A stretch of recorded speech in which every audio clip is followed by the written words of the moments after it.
God, you people are watching the Nerdorama Network. Nerf! Hello gamers, and welcome to this week's episode of The Gamer Chronicles.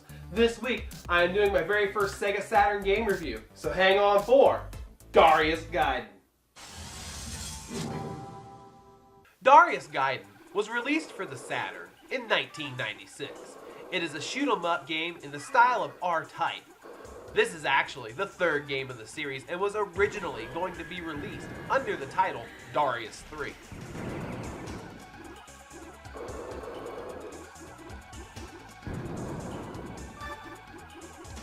The story goes a little something like this. Shortly after the events in the first Darius, protagonists Proco and Tiet help refugees from the planet Darius flee from the destruction caused by the Belser army. They eventually find and set up a temporary colony on a planet named Vetus. Suddenly, Belser rises again and launches a surprise attack on a spaceport on Darius, which was being used to help ferry remaining Darians to Vetus. The remaining refugees are killed and Belser sets course for Vetus.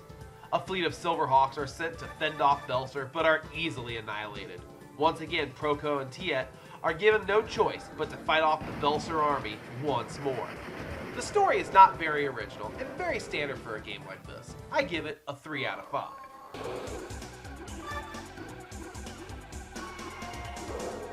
The sound in this game is just fantastic. It has a very J-pop inspired soundtrack, while the sound effects from weapons firing and ships blowing up make for a very in-depth experience. Just listening to a little bit of this will make you understand why I'm giving the sound a 4.9.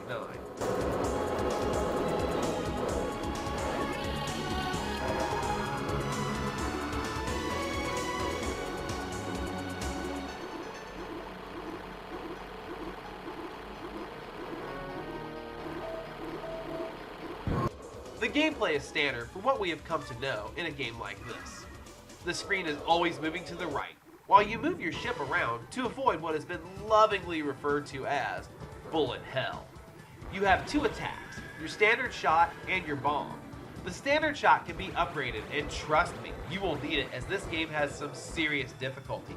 So you may want to do like me and have two turbo controllers set up.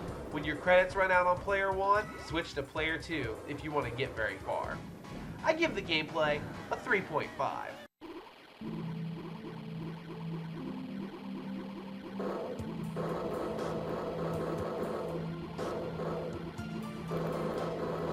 The controls are very responsive, but hey, you only use the D-pad and 3 buttons. The D-pad is used to move your ship, while A and C are used as your primary fire button, and the B button is there for using your bomb weapon. The ship moves perfectly to your command with no lag whatsoever. I give the controls a solid 5.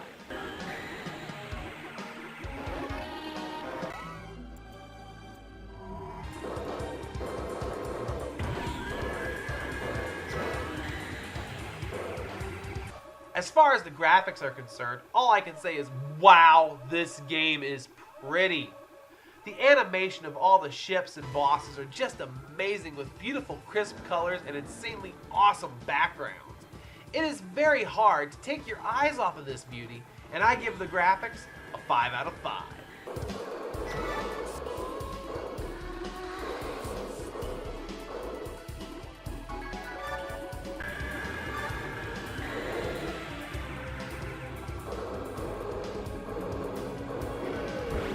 So, overall, I think this game is fantastic. From the graphics, the sound, the gameplay, just everything just meshes so well together. And that's why this game is getting a well-deserved 4.3 out of 5. Please remember to subscribe to my channel here. Follow me on Twitter at IHaveThePower82.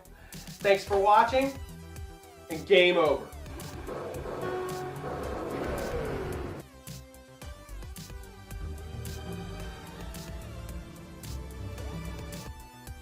Stay tuned next week, everybody, because I will be reviewing Bionic Commando for the Nintendo Entertainment System.